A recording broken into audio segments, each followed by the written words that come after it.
অনুমানিক আপনার 5 লক্ষ টাকার উপরে হইব আর যে আমার যে কত হয়েছে আমি বুঝলাম, আমার লাগেও টাকাটা আমার যারা অনেক কষ্ট হয়েছে।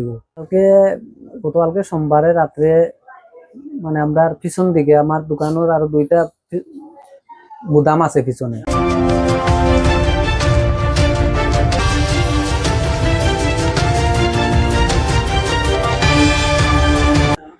পিছ দিকে টিন খাটিয়া ডুগিয়া এই 2 দোকান ক্রস করে উপরে দিয়ে আমার দোকানও ডুগিয়া দোকানের সম্পূর্ণ মালামাল ও শোকেজর সারা মাল আছিল, এখানে রুফার মাল আছিল, ও ডয়ার ভাঙছে, সম্পূর্ণ মাল নিছে, ও ডয়ার ভাঙছে, আপনার শোকেজর যা মাল আছে সম্পূর্ণ নিয়া আবার ওদিকে গেছে কি। এখন সকালে দোকান খোলার বাদে ধরা পড়ছে আর বুঝছেন। মালর যে পরিমাণ বর্তমানে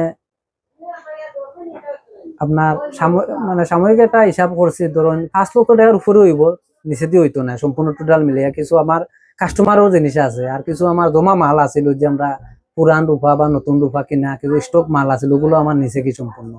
এটা তো মনে করা পুরা মানে কয় বড়ি বা কয় তোলা কতটুক মানে ইয়েও করা নাই একবারে হিসাব ছাড়া। এটা মনে করা আপনার অনুমানিক একটা ধারণা ধরছি আমি আর যে 2-2.5 লক্ষ টাকার রূপার মাল হইব, আর স্বর্ণর মাল আর কাস্টমারও কিছু জিনিস আছে মাইসের দিছে জ্বালা দেওয়ার লাগে বা বাঙ্গিয়া ঘোরার লাগে, ওটা কিছু জিনিস এটা তো হিসাব নাই। অনেক মাইসের জিনিস অনেকদিন আগেও দেওয়া নিব কইয়া নিচে না, ওটা হয়েছে সম্পূর্ণ হিসাব বলে অনুমানিক আপনার 5 লক্ষ টাকার উপরে হইব আর এটা ধারণা।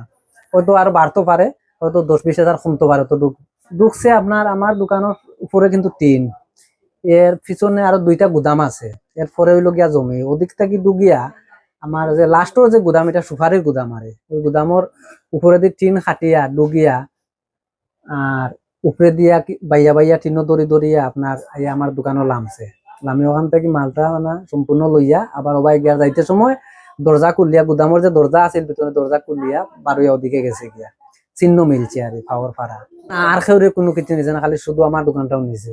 আমার কাছে সুন্দর লাগে এটা পরিকল্পনা করিয়াও বিষয়টা গোটানো হয়েছে, কারণ যেহেতু আমার সামনে আরো বিগত 2টা গুদাম পাড়ি দিয়ে আইছে, এর বাদে আমার এবার যে সময় লামছে আমার পাশের দোকানও স্বর্ণের, এবার আর দিছে না, ডাইরেক্ট আমার দোকান এটা ইয়ে করে। এটা তো রিস্ক করিয়া এটা করতে পারে, আর নাইলে জিদ করিও করতে পারে, বা আমার পরিচিত মানুষ হইতে পারে, আমার সন্দেহ লাগে অতটুকু। পরিচিত ছাড়া এরকম আমার কথা নাই বা এতটুকু জানারও কথা নাই, কারণ এই যে পিছন দিকে ডুগিয়া এতটুকু একবার নিখুঁত ভাবে আইছে, এটা মানে পরিচিত মানুষ ছাড়া এটা হওয়ার কথা নাই।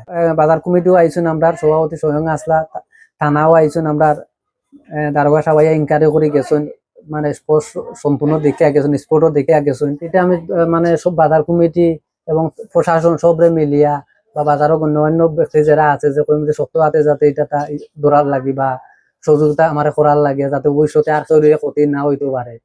যে আমার যে ক্ষতি হয়েছে আমি বুঝলাম, আমার লাগেও টাকাটা আমার যারা অনেক কষ্ট হয়েছিল, প্রশাসনের দৃষ্টি আকর্ষণ করতাম আমি আমার জিনিসটা সুষ্ঠু তদন্ত করিয়া আমার মালগুনটা উদ্ধার করে দেওয়ার লাগিয়া।